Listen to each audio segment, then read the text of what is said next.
지금 이게 결과가 좀 충격적입니다. 불선샷을 넣었을 때 연비가 10%가 개선이 되는 거예요. 우리가 10만원어치 넣었으면 적어도 7,700원은 세이브 된다는 얘기잖아요. 오히려 절약되는데? 안녕하세요, 모카 김환영입니다. 제가 나와 있는 곳은 인하공업전문대학교입니다. 인하공전이라고 하는데, 여기 나온 이유는요, 칼 비행기 요걸 보기 위해서가 아니고요, 자동차 보기 위해서입니다. 연료 첨가제 영상을 찍고 나서 보니까 댓글로 많이 적어주셨어요. 아니, 깨끗해지는 거 알겠어, 근데 깨끗해지는 게 뭐? 자동차 연비 개선에 정말 도움이 되냐? 이렇게 물어보시는 분들이 많고, 배출가스가 뭐 얼마나 저감되겠어? 듣고 보니까 그러네. 어차피 엔진 속 우리가 볼 것도 아닌데 그거 뭐 세차할 일 있어? 그래서 저희가 준비했습니다. 이 엔진 속 실린더 안을 깨끗하게 했을 때 실제로 연비가 좋아지는지, 배출가스가 덜 나오는지, 이런 것들을 테스트해 보려고 합니다. 실험실에서 차를 딱 가둬놓고 정해진 대로 정해진 운전을 하게 되면 그럼 정확하게 알 수 있을 겁니다. 자, 그럼 실험실에 가서 한번 살펴보도록 하죠. 자, 얼른 가시죠.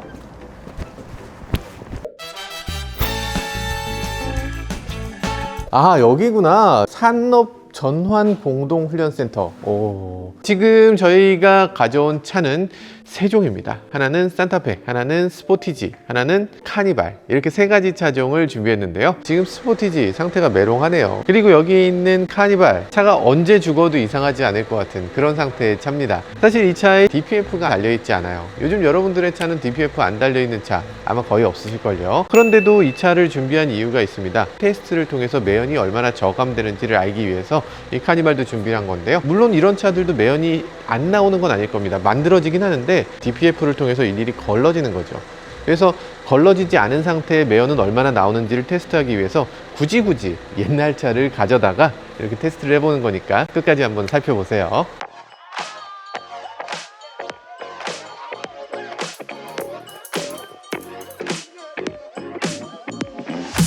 보시면 아시겠지만 상당히 차가 썩었습니다. 죄송합니다. 차 주분 보고 계시나? 근데 상태가 좀 그래요. 20만 킬로를 탄 차라고 합니다. 불수원샷 한 번도 안 넣고. 그럼 안 되지. 한 번쯤 넣었어야지. 그동안은 거리에 나갔을 때 연비가 좋아진 것 같아요 말씀을 드려도 사실은 확인할 길이 없잖아. 그냥 길에서 테스트해도 연비는 측정할 수 있잖아요. 길에서 테스트했을 땐 운전하는 사람 따라 다르고요, 비 오면 다르고, 날씨 좋으면 또 다르고, 더우면 다르고, 추우면 다르고, 맨날 달라져요. 그래서 연비라는 걸 우리가 확실하게 확인할 길이 없죠. 그렇지만 오늘 확실하게 센서를 놓고 확실하게 테스트를 할 거니까 이제는 좀 정말 믿을 수 있겠죠. 오늘 영상이 이게 잘 나올지 모르겠네. 이거 정말로 효과 없으면 어떡하죠?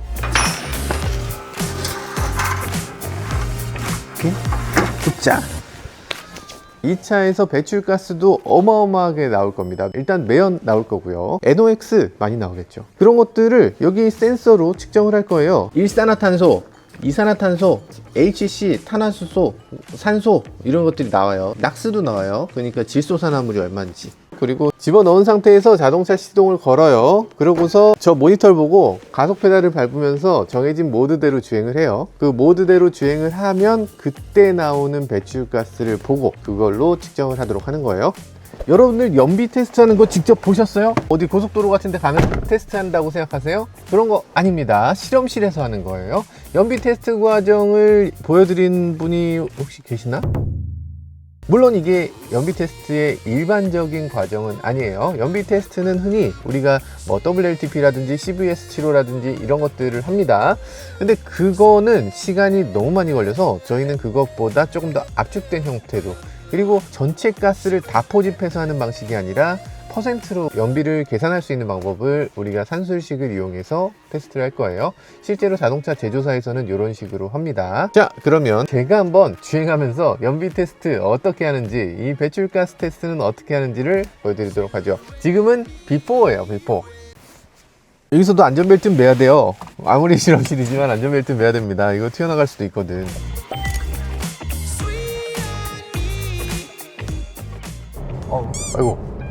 아이고 넘어갔다.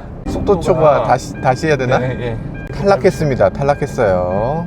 다시. 삥삥삥 소리는 왜 나는 거지? 안전벨트 매실 수 있나요?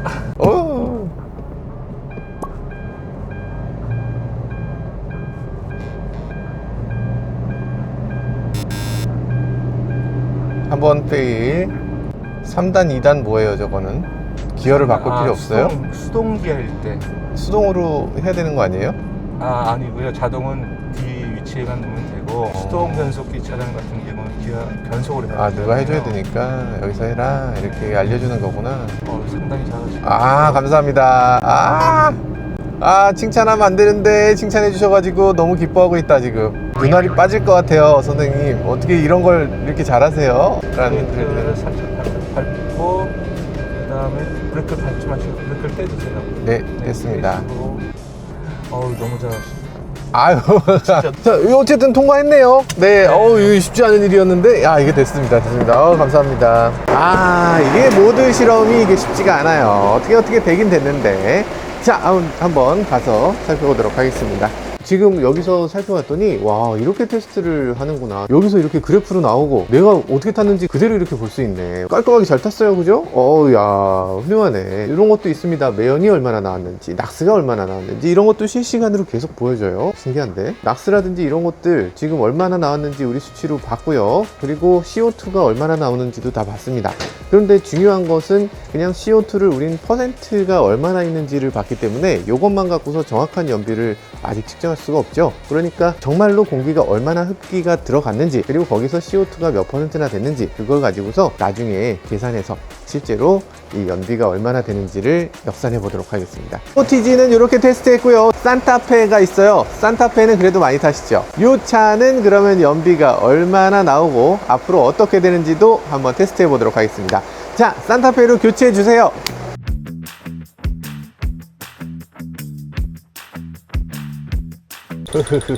아우 떨려. 자, 출발할까요? 차가 울렁울렁울렁해요. 어이구, 왜 이렇게 춤을 추지?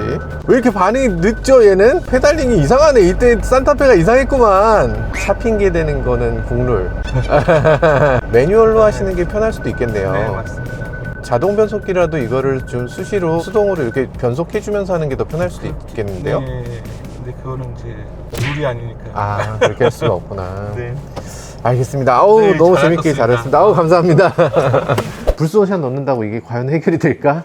이게 어려울 것 같은데. 아무튼 중요한 건 이 선입견 없이 끝까지 바라보는 거잖아요. 그러니까 나중에 어떤 결과가 나오게 될지 지금 저도 약간 반신반의하지만 좀 한번 기다려 보도록 하죠. 자, 그러면 여기다가 이제 불소원샷을 넣어보고 실제로 연비 개선 효과가 있는지 살펴보도록 하겠습니다. 이제 불소원샷 넣으러 출발하시죠.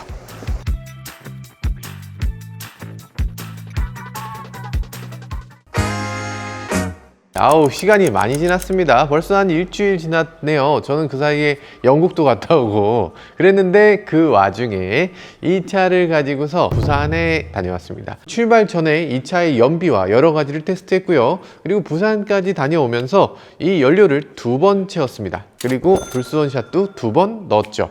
자, 그 결과 어떤 일이 벌어졌을까? 얼마나 개선됐을까? 그리고 연비는 또 얼마나 개선되는지 이런 것들을 알아보도록 할게요. 자, 이제 출발할까요?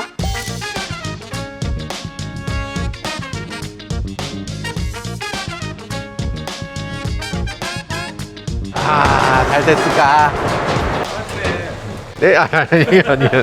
이거 하셔도 되겠네. 아니에요. 전혀 아닙니다. 제가 직접 테스트에 참여한 것을 데이터로 쓰진 않을 거고요. 숙련된 조교께서 해주신 데이터를 가지고서 도대체 이 결과가 알려주는 값은 무엇인지 좀 더 자세히 분석 결과를 살펴보도록 하겠습니다. 자, 스튜디오로 이동하시죠.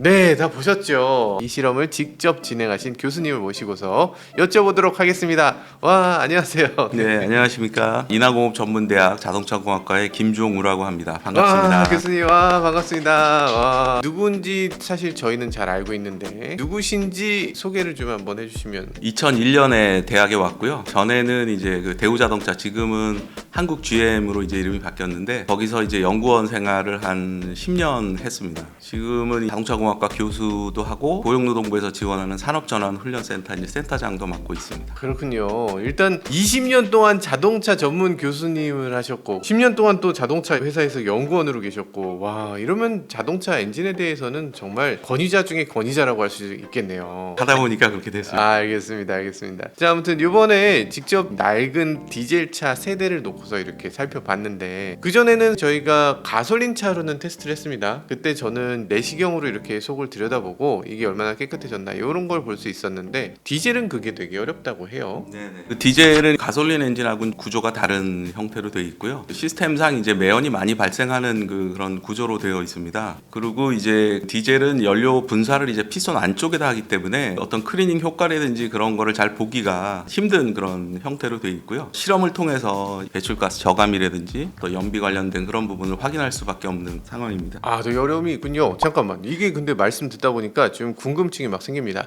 아니, 디젤은 왜 매연이 더 나오는 거예요? 강의를 해야 되는데 그 가솔린 엔진은 연료 분사해서 연소할 때까지 충분한 시간이 주어집니다. 공기랑 충분히 섞여서 연소를 잘 하기 때문에 매연 발생이 줄어드는 거고요. 디젤 엔진은 구조상 이제 압축 행정 말기의 연료를 분사하기 때문에 공기랑 충분히 섞일 시간이 부족합니다.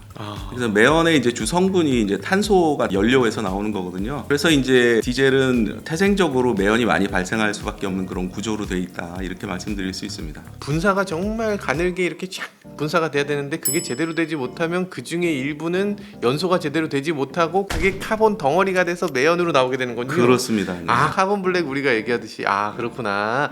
그런 이유로 매연이 나오는 거였구나. 그러면 가솔린 엔진도 실린더 내부에다 쓰잖아요. 요즘 다이렉트 인젝션이라 그래서 디젤은 그게 분사해도 그 안이 깨끗해지지가 않아요.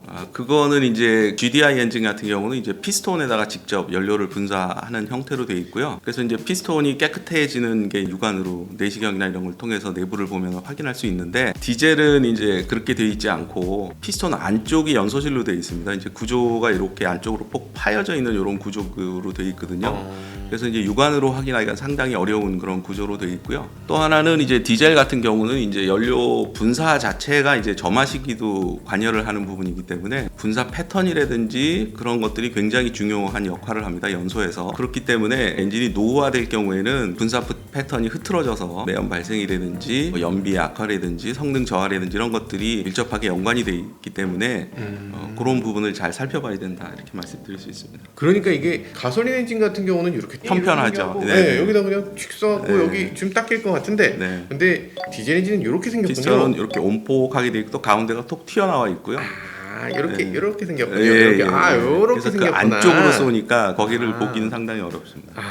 그리고 어쨌든 가솔린 같은 경우는 그나마 밑에 이렇게 약간이라도 보일 수 있는데 이 디젤은 그냥 확 이렇게 쫙 퍼지는 그런 느낌이 밑에 닿을 수가 없군요. 닿기 전에 다 증발되고 다 맞습니다. 연소되고. 네. 그렇구나. 알겠습니다. 자, 이런 차이가 있다라는 걸 먼저 알고 가야 될 것 같고요. 이 시험을 했는데 이번 시험이 이게 어떤 과정으로 시험을 하게 됐는지. 첨가제를 넣기 전과 네. 첨가제를 넣은 다음에 KD147 모드라는 운행차 검사 모드가 있습니다. 이제 네. 거기서 샤시 동력계상에서 측정을 했고요. 시험 차량은 3대를 준비를 했고요. 유로 3 DPF가 장착이 되지 않은 그런 차량 한 대하고 그다음에 유로 5 그러니까 이거는 DPF하고 이제 DOC 종매 같이 되어 있는 차량이고요. 그다음에 이제 유로 6 해서 이제 그 낙스 저감 장치가 달려 있는 LNT까지 되어 있는 DOC, DPF, LNT 이렇게 세 가지 다른 도로에서 운행되고 있는 그런 차종들을 이제 대표적으로 저희가 선정을 해서 실험을 진행을 했습니다. 두 개는 그래도 괜찮은데 카니발은 이건 너무 옛날 차인데 DPF도 네. 없고 이러면 이건 괜찮은 겁니까? 이거? 예, DPF가 장착된 차량은 매연 저감 장치에서 다 필터링하기 때문에 측정하기가 상당히 어렵습니다. 그래서 매연의 저감 효과를 저희가 보기 위해서 저감 장치가 달리지 않은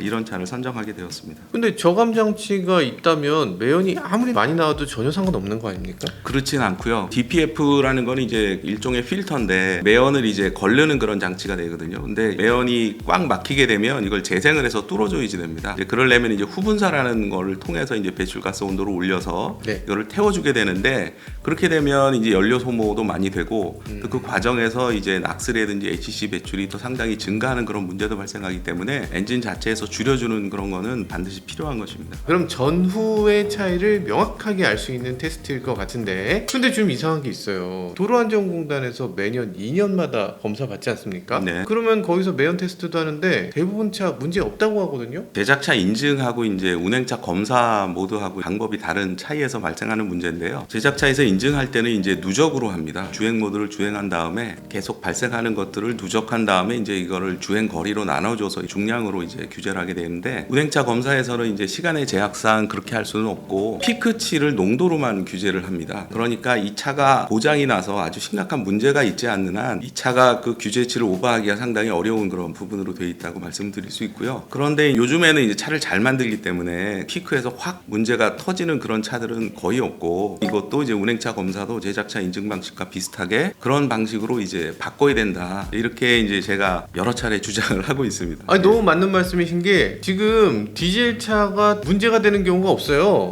근데 노후 디젤 차 뒤에 가보면 벌써 매캐하고 막 신 냄새 같은 거 막 나고, 이게 낙스가 그냥 나오고 있구나, 이게 그냥 딱 느껴지거든요. 그런데도 그냥 통과해야 돼. 우 밟고 문제 없어요, 가세요, 이렇게 하거든요. 이거를 이렇게 테스트한다는 게 말이 되나? 저도 요번에 가서 테스트를 한번 해봤는데 과정이 꽤 길더라고요. 이렇게 가속 감속 하면서 막 이렇게 밟아야 되고, 요런 정도 테스트는 해줘야 된다는 얘기죠. 그렇습니다. 그거 안 하면은 그럼 지금 그 디젤 차 뭐 아무리 뭐 초기에 잘 만들었다고 해도 사후에 매연이라든지 뭐 아니면 낙스라든지 이런 것들이 막 나왔을 때, 그런 것들에 대해서 처음에 잘 만드는 게 무슨 의미가 있어? 나중에 운행 중에 그게 계속 나와버리면. 제작차 인증 규제도 뭐 유로 3, 유로 4, 유로 5, 유로 6, 그다음에 유로 7까지 해서 점점점 강화되지 않습니까? 네. 물론 규제치 수치는 강화되는 거지만 측정 방법에서도 이제 좀 바뀌어야 되는 지금 그런 시점에 와 있지 않나. 실제 운행 방식을 조금이라도 반영할 수 네. 있게. 그래서 모드를 띄는 게 중요하다. 저는 딱 보면서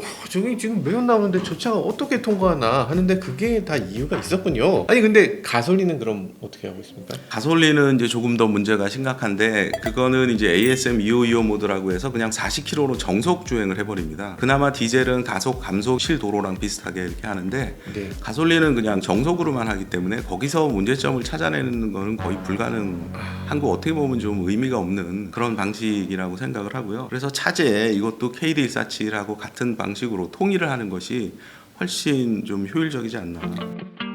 요번에 테스트하는 게 연료 첨가제를 넣었을 때 얼마나 나아지느냐라는 건데, 지금 이제 결과를 한번 보도록 하죠. 그러면 여기 보면 DOC라는 게 있어요. 제가 DOC는 DJ DOC는 아는데 아 왜? 그럴 수도 있지. 왜? DOC는 디젤 옥시데이션 카탈리스트라고 해서요. 네. 디젤 산화 촉매라고 하는 겁니다. 그래서 디젤은 가솔린하고 달라서 이제 희방 연소를 하게 됩니다. 모든 영역 내에서. 그래서 기본적으로 이제 질소산화물은 저감을 할 수가 없습니다. 후처리 장치에서. 왜냐하면 질소산화물은 이론 공연비보다 농후하게 제거를 해야지만 저감이 되는 성분인데, 디젤 엔진은 희방 연소밖에 할 수가 없기 때문에 HC하고 CO밖에 정화를 할 수가 없어요. 그래서 두 가지 HC하고 CO를 정화할 목적으로 해서 이제 산화 촉매라는 거를 장착하게 됩니다. 그게 이제 DOC 촉매고요. 알겠습니다. 자, 그러면 지금 여기 있는 자동차들이 어떤 상태인지 처음 상태를 한번 보도록 하죠. 처음 상태가 베이스군요. 베이스 1, 베이스 2. 제조사가 처음에 내놨을 때보다는 조금씩 더 증가했겠지, 막연히 그렇게 생각은 했는데 아닌 게 아니라 조금 높긴 하네요. 카니발 같은 경우는 낙스가 1.74, CO2가 이게 어느 정도인가요? 운행차 검사 기준은 뭐 만족을 하는 수준이고요. 10만 킬로 정도 운행을 한 차고, 신차보다는 많이 나올 수밖에 없죠. 그거는 근데 여기 스모크라고 돼 있는데 매연을 이야기하는 겁니다. 65.7g이 나왔다. 스모크는 보통 0 나와야 되지 않습니까? 매연 저감 장치가 안 달린 차잖아요. 아, 유로 3. 그래서. 그래서 이제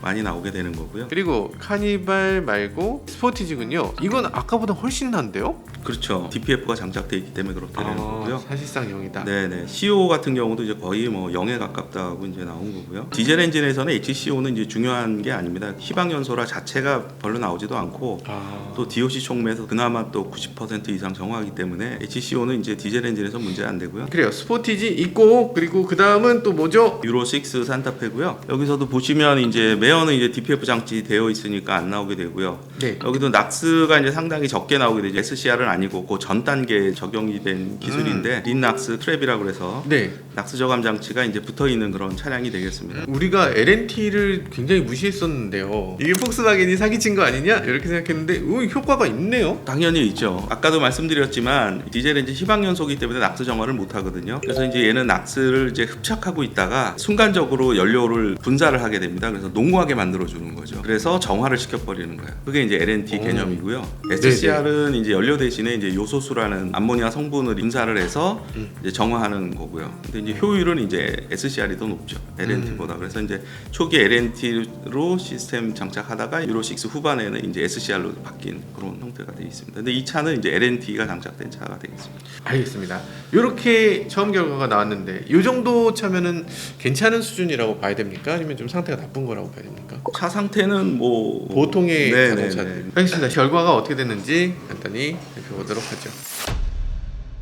카니발 결과인데요. 낙스 같은 경우 보면 베이스에서는 이제 1.74가 나왔는데 이제 첨가제 주입 후 유행한 다음에 저희가 측정해 본 결과는 이제 1.38g/km가 나와서 20.7% 저감 효과를 보이고 있고요. 그다음에 이제 매연 같은 경우가 이제 65.7 베이스에서 이렇게 나왔는데 해봤더니 이제 17% 줄어든 그런 결과를 보였고요. 연비 부분이 재밌는데 9.15 베이스에서 나왔는데 이제 9.9에서 한 7.7% 정도 향상된 그런 결과를 보입니다.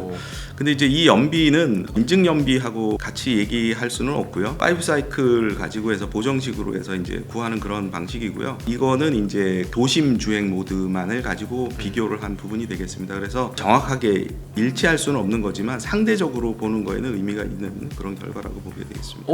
대단한데요? 지금 이게 결과가 좀 충격적입니다. 불선샷을 넣었을 때 연비가 7.7%가 개선이 되는 거예요. 그리고 스모크 17%나 개선되는데 그러면 이분이 만약에 불선샷 안 넣었다면 17% 매연을 더듬고 그렇죠. 연비는 7.7%나 나쁘고 그렇게 간다는 건데 만약에 우리가 10만 원어치 넣었으면 적어도 7,700원은 거기서 세이브 된다는 얘기잖아요. 불선샷 넣으면 오히려 절약되는데 경제성을 봐도 이거 불선샷 무조건 넣어야 되네. 이거 혹시 낡은 차라서 효과가 큰 거 아닙니까? 상대적으로 뭐 유로 5, 유로 6 부분은 이제 좀 더 고압으로 분사하고 연료를 제어하는 것이 좀 더 정밀한 부분도 있을 수 있죠. 이제 유로 3 그 차 부분 분사 압력이 이제 상대적으로 낮죠. 1,400바. 그런 원인으로 카니발 차가 더 연비가 좋게 나왔는지는 저희가 이제 분석이 까지는 할 수는 없지만 결과는 그렇게 나. 그리고 이거 매연 같은 경우는 17%나 저감되면 불선샷을 법적으로 강제로 넣도록 해야 되는 거 아닙니까? 글쎄 그건 뭐 제가 말할 입장은 아니까. 어떻게 생각하십니까? 농담이지만 진짜로 이건 꼭 넣어야 되겠다. 요거는 이제 그냥 누적 평균치로 우리가 계산한 거고요. 요거를 실제 그럼 운전 구간에서 어떤지를 분석한 그래프가 있는데 그래프를 보면 여기 검정색 선은 왜 이렇게 오르내리냐 속도가 쭉 안 가고 라고 생각하실 수 있는데 이 오르내리는 요것이 우리가 모드라고 얘기하는 실제로 주행할 때 이렇게 쭉 안 가잖아요. 가다 보면 좀 감속도 해야 되고 가속도 해야 되고 일반적으로 사람들이 차를 운행할 때 이런 식으로 하지 않냐 라고 해서 만들어진 게 모드. 그 모드 구간 중에서 우욱 달리는 구간도 이 안에 들어있습니다. 근데 우욱 달리는 구간에서 많은 디젤 차들이 배출가스가 훅 증가하는 걸 볼 수 있어요. 낙스 같은 게 훅 증가하고 이게 환경에 큰 영향을 끼치는 구간이 있구나. 연료 소모량도 관심 있게 보셔야 되겠다. 여기 이 가속 구간에서 평소에 다니는 이런 구간에 비해 3배? 5배까지도 올라가거든요. 급가속이라는 게 연비에 가장 나쁜 거군요. 그렇죠. 그러니까 연비 운전이라고 하잖아요. 여담이지만 이제 자동차에서 인증 받을 때 연비 운전을 제일 잘하는 사람을 선택해서 보내게 됩니다. 그럼 어떻게 하느냐에 따라서 이제 연비 인증 수치가 달라질 수 있거든요. 그렇구나. 보시게 되면 여기 3차원 이제 컨투어 맵이 있습니다. 예. 이게 보통 이제 제작사에서 많이 하는 그런 형태인데 X축이 RPM이고 Y축이 이제 부하가 되겠습니다. 베이스하고 첨가제 주입 후의 결과를 이제 색깔별로 표시가 되어 있는데 두 개가 확연히 다르죠. 그러네요. 다른 결과를 보이는데 보라색 부분이 저속하고 중속 그 영역에서 이제 낙스 배출량을 이야기하는 거고요. 여기 보시면 빨갛게 되어 있는 부분이 있잖아요. 베이스에. 네네. 이 부분이 없어졌죠. 첨가제 넣은 다음에 그러네요. 이런 파란 영역도 많이 나오는 구간인데 이것도 많이 줄어들었죠. 네, 평균으로 보면 그냥 줄었구나라고 하지만 구체적으로 어느 구간에서 얼만큼 줄었느냐를 이렇게 보시게 되면 전 구간에서 이렇게 효과가 나타난다는 걸 이제 확인할 수 있습니다. 자, 매연도 그렇게 되네요. 매연도 보시게 되면 2차원으로 보면 이제 전 영역에서 다 이렇게 전 구간에서 다 줄었잖아요. 이것도 또 3차원 컨투어로 그려보면 좀 더 명확하게 볼 수 있는데 여기도 보시면은 파란 색깔이 많이 줄어들었죠. 짙은 색깔 보시면. 그래서 이 부분이 전부 다 저감된 부분이라고 보시면 됩니다. 그리고 이 살색으로 되어 있는 이 부분이 영역이 넓어진 거는 이게 적게 나오는 구간이거든요. 지금 이런 부분으로 보면 전반적으로 다 줄어드는 결과를 나타낸다. 확연히 다른 특성을 보이죠. 첨가제 집어넣고 집어넣지 않고. 이게 오래된 차도 다 희망이 있는 거군요. 관리를 잘하면 디젤 차도 오래 사용하실 수 있습니다. 그렇군요. 알겠습니다. 야, 신기하다. 그다음에 볼 이제 수 관심 있는 게 연비 부분이 되겠지 않습니까? 예, 예. 연비 부분도 이제 3차원 컨투어로 보면 녹색으로 되어 있는 부분이 이제 연료 소모량이 많은 부분인데 이 부분도 없어졌죠. 아주 일부분만 남아 있고, 그다음에 이제 나머지 연료 소모량이 적은 그런 부분들이 더 넓어진 그런 부분을 볼 수가 있습니다. 그래서 이것도 전 영역에 걸쳐서 이렇게 효과들이 나타나는 그런 형태를 보이고 있다. RPM을 높였을 때 연비가 개선이 나빠지는데 되는 거죠. RPM을 높여도 연비가 좋아질 수 좋아진다. 있다. 카니발이 많이 좋아진 건 알겠는데 근데 중요한 건 너무 옛날 차잖아요. 유로 5, 유로 6 보통 타지 않습니까 저희? 스포티지의 실험 결과도 한번 봤으면 좋겠어요. 스포티지도 보면 낙스가 네. 베이스 상태에선 0.29, 첨가제 주입한 다음에는 이제 0.25가 나왔고요. 아 그래서 이거 개선이 좀 있네요. 15.5% 개선된 결과 나왔고, 아, 연비도 보시면 이제 15가 나왔는데 15.6해서 3.7% 정도 개선된 거로 나옵니다. 우와. 이것도 뭐 동일하게 낙스하고 연비 부분에서 이제 효과가 있다. 와 놀랍네요. 아니 이게 왜 놀라우냐면 낙스가 0.29에서 0.25면 에이 비슷하구만 이런 느낌이었는데 퍼센트로 보니까 16%가 감소된 거예요. 그리고 연비가 4% 정도가 더 개선됐다고 하는데 한 번 나올 때마다 4,000원, 5,000원씩 세이브 된다는 건데 이것도 이제 컨투어 맵으로 비교를 해보시면 어느 부분에서 저감이 됐는지 알 수 있는데요. 낙스 보시게 되면 비포인 경우에는 파란색으로 되어 있는 부분이 있잖아요. 근데 이제 연료 첨가제 주입 후에는 그 부분이 없어졌습니다. 나머지는 다 이제 적게 나오는 그런 영역으로 되어 있죠. 첨가제 후에 효과로 줄어들었다 이렇게 볼 수 있고요. 그 다음에 이제 연비도 보시게 되면 분홍색으로 되어 있는 부분이 연료 소모량이 많은 부분이거든요. 네. 그러면 이거 2000rpm 부하로 따지면 이제 한 80%에서 90% 그 사이 고부하 영역이 되는데요. 디젤 엔진에선 그 부분이 이제 없어졌죠. 없어지고 약간 위에 흔적으로 남는 걸 보면 고속 고부하 영역에서의 연비 저감 효과가 뚜렷하게 나타난다. 이렇게 보실 수 있습니다. 전체적으로 낮은 RPM은 기존이나 뭐 큰 차이 없죠. 예, 큰 차이 없는데 없는데 이제 주로 이제 고속 고부하 영역에서 이제 연비 개선 효과가 뚜렷하게 나타나는 것을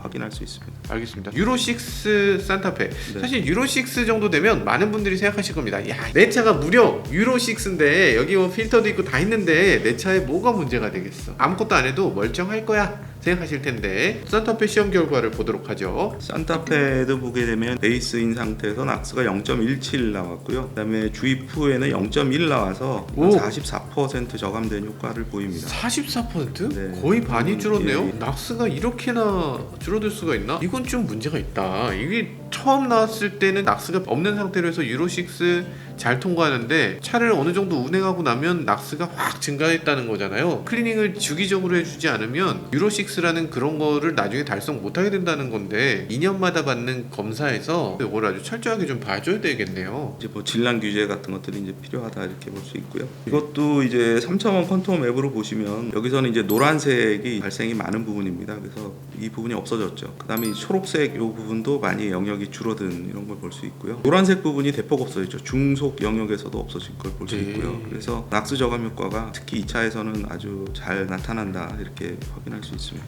유로 6 차라고 해서 안심하고 있어서는 안 되는군요.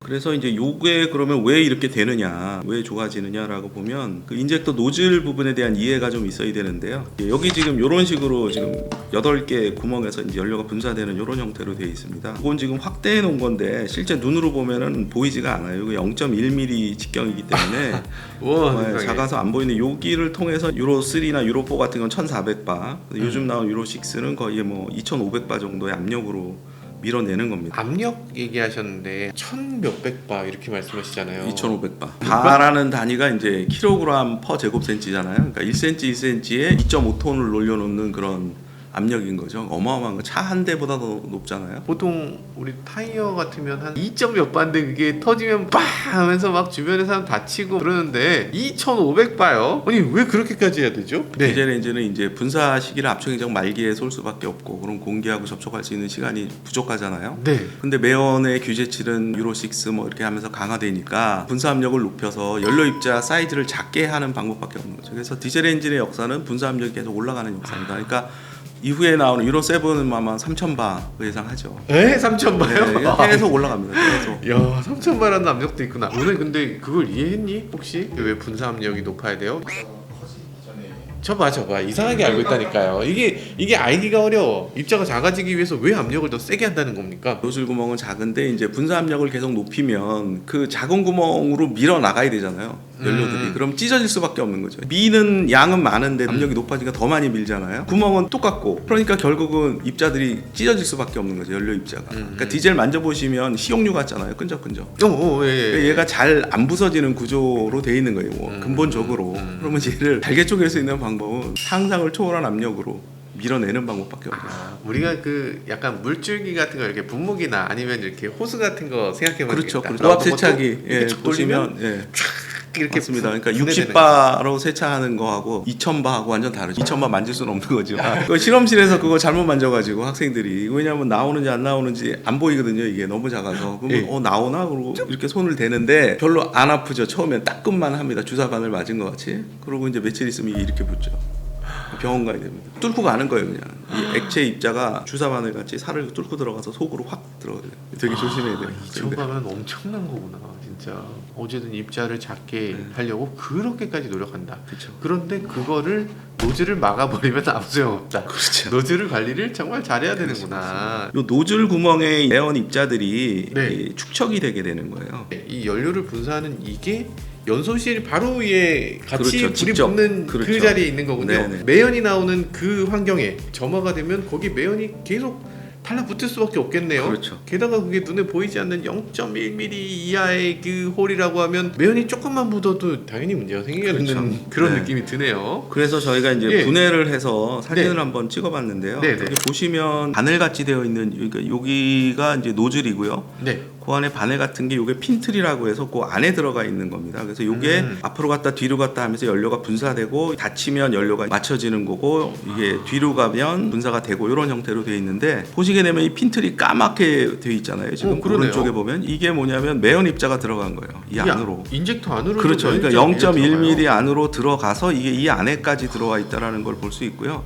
이런 것들이 점점 좀 고착되게 되면 이제 그 스프레이 패턴에 악영향을 주게 되는 거죠. 더 안 좋은 거는 이제 제가 전자현미경으로 찍어본 건데요. 1000배로 확대한 겁니다. 요 안쪽에 보면 이렇게 뭐가 붙어 있잖아요. 카본 입자들이 고온 고압하에서 이제 암석화돼 가지고 여기 이제 붙어버리는 거거든요. 예. 그러면 이런 상태가 그럼 내부에도 계속 이게 되어 있는 건데 내부까지는 저희가 볼 수가 없는 거고 밑에 보시면 이제 클리닝 하게 되면 이제 이 부분이 훨씬 깨끗해진 거를 볼 수가 있습니다. 이런 부분이 사라진 걸 우리가 볼 수 있거든요. 그래서 이게 이제 클리닝 효과라고 볼 수 있고요. 스프레이를 저희가 이제 가시화해서 찍어놓은 거예요. 실제로 이렇게 분사가 되는군요. 요 스프레이 앵글, 요 각도가 되게 중요합니다. 그러니까 신품인 경우와 카본이 막 끼게 되면 이 스프레이 앵글에 왜곡이 생겨요. 이게 달라지게 되는 거고요. 아니 아까 말씀하셨다시피 디젤에서는 이걸 가늘게 흩뿌려야 되고 만약에 이게 제대로 뿌려지지 못하면 거기서 질소산화물도 나오게 되고 불완전 연소도 나오게 되고 그렇죠. 매연도 나오게 그러니까 된다. 공기랑 잘 접촉하지 못하게 되는 거고 그다음에 얘가 쫙 나가서 피선 안쪽에 부딪혀서 거기서 기화되는 거거든요. 열 때문에. 그러면 이제 이게 스프레이 앵글이 좁아지게 되면 이 면적이 좁아지잖아요. 이렇게가 정상인데 이렇게 좁아지게 되면 그만큼 기화하는 폭이 적어지게 되고 기화되지 않은 거는 이제 연소가 안 되는 거죠. 그럼 매연으로 확 나오게 되는 거예요. 그래서 이 스프레이 패턴이 되게 디젤 엔진에서 중요합니다. 되게 중요하군요. 네. 그러다 보니까 인젝터 클리닝 해준다는 업체들이 있었어요. 네네네. 그거 되게 비싼데. 아니 그거 교체하면 되는 거 아니에요? 이거 교체는 이제 한 개 거의 한 30만 원 정도 되기 때문에 한 개? 네. 실린더당이면 4개면 120만 원. 120만 원. 야 이거 쉽지 않은데? 그러니까 이제 청소를 하게 되죠. 그게. 청소하는 게 가장 가성비가 높은 이 유지 관리 방법이 되는군요. 필수아닌 디젤에는 정말 필수구나. 가성비로는 이제 첨가제가 그나마 첨가제가. 낫고 근본적으로는 청소를 해줘야 되는데 근데 그건 이제 자주 할 수는 없으니까 가솔린 엔진은 이런 문제가 발생하지 않기 때문에 이런 네. 부분을 할 필요는 없는데 디젤 엔진은 대신에 이제 이런 걸 잘 관리하고 하게 되면 이제 오래 타고 연비도 좋기 때문에 차에 대해서 좀 더 관심을 가져야 되는군요. 네, 디젤 맞습니다. 엔진은. 인젝터 관리가 정말 중요하다. 다시 네. 한번 느끼게 됐습니다. 사실 많은 분들이 근데 잘 모르실 것 같아요. 낙스가 뭐가 문제인데? 라고 생각하실 수 있을 것 같아요. 납스가 이제 가솔린도 마찬가지고요. 배출가스 규제하게 된 게 대도시 스모그 문제 때문에 규제하게 되잖아요. 근데 네. 스모그를 발생시키는 가장 큰 원인 물질이 질소산화물입니다. 햇빛에 자외선하고 반응을 해서 공기 중에 산소랑 해서 O3가 되면서 지표면에 스모그가 오존. 끼게 되는 거거든요. 그래서 그 부분이 문제인 원인 물질이 되기 때문에 이 부분이 이제 줄어든다라는 건 이제 의미가 있죠. 그러니까 우리가 오존주의보 같은 것도 있잖아요. 맞습니다. 그러니까 예. 오존이라는 게 우리 인체에도 안 좋은 영향을 특히 끼치기도 하고. 호흡기 질환 이제 굉장히 안 좋고요. 특히 이제 노약자. 네. 그래서 이제 방송에도 나오죠. 그래서 오존주의보 나오면 이제 노약자들이 외출을 삼가해 주시고 가급적이면 이제 실내에서 이제 하라는 말이 그런 의미 때문에 그렇습니다. 아, 그러니까 결국 낙스라는 게 나오는 게 미세먼지만 막아서 될 일이 아니고 이 낙스 자체를 줄여야만 미세먼지를 정말 맞습니다. 근본적으로 막을 수 있는 방법이 되는 거군요. 야, 이게 차에서 나오는 매연을 미세먼지라고 봤는데 근데 그게 아니고 이제는 낙스를 이렇게까지 규제해야 되는 상황이 됐다. 그래서 낙스가 줄어들게 되면 이제 LNT 같은 경우는 낙스 줄이려고 이제 후분사 연료를 또 분사하게 되거든요. 근데 그것도 줄일 수가 있어서 연비 개선 효과도 볼 수 있고 SCR이 장착된 차량 같은 경우에는 이제 요소수를 분사해야 되는데 네. 분사량도 줄일 수 있는 거죠. 아, 그런 문제가 있구나. SCR이 이 낙스가 얼마나 있는지를 센서로 보고서 거기다 붓는 거거든요. 낙스가 많이 나오는 엔진 같은 경우는 많이 써야 되죠. 많이 써야 되니까 내 차는 요소수 왜 이렇게 많이 먹지? 라고 생각하실 수 있는데 그게 낙스가 많이 나오는 상태여서 그럴 수 있다. 엔진 자체를 깨끗하게 잘 관리해야만 내 주머니를 위해서도 좋군요. 되게 유익하네요. 야, 이게 산타페며 스포티지며 이런 차들도 이렇게까지 개선이 된다는 거 이거 되게 중요한 얘기고 중요한 거는 유로 3, 그다음에 유로 5, 유로 6 이렇게 다양한 차들을 한 거잖아요. 도로상에서 운행되는 거의 모든 에미션 레벨이 다르고 저감 장치가 다른 그런 차들에 대해서도 공히 낙스하고 매연 저감 효과가 나타나는 거라는 부분에서 이제 의미가 있다. 네, 정말 큰 의미가 있는 것 같습니다. 이거 정말 많은 운전자분들이 같이 공유하시면서 정말 우리 환경을 위해서 나부터가 조금씩이라도 더 노력하자 이런 생각을 해주셔야 될 것 같아요. 자동차 엔진 깨끗하게 하면 일단 남을 위해서도 좋지만 자기 자신을 위해서 정말 중요한 일이잖아요. 내가 마시는 공기고 그리고 내 주머니에서 나가는 돈인데 그런 것들 생각해서 내 자동차 엔진 좀 깨끗하게 이렇게 관리를 좀 하려고 노력해 주시면 좋겠습니다. 저는 이 차들 중에서 카니발이 가장 의미 있는 결과를 가져온 것 같아요. 연비가 7.7% 개선됐다. 그 얘기는 10만 원 넣었을 때 만 원 그냥 간다는 거거든요. 이 정도면 무조건 넣어야지. 근데 문제는 새 차들이 있는데 새 차는 불선샷 넣을 필요 없는 거 아닙니까?